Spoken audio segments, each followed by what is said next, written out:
অনামিকা ঘোষ, সে ভোটে হেরেও সেখানে গিয়ে মনে করছে আমি এমএলএ, এখানে ভোটে হেরেও বিজেপি মনে করছে আমি এমএলএ, এখানে এখানে এমন আস্ফালন করে বেড়াচ্ছে।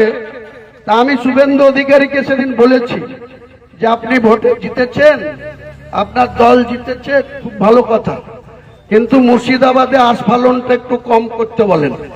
আমি যেদিন ময়দানে মুসলমানদের নিয়ে নেমে যাব না, সেদিন এমন সাটা ভাঙা মাছ শুরু করব যে আপনাদের পতাকা বহন করার লোক থাকবে না। কেস, ওরকম কেস আমাদের বহুবার জেল খাটা আছে।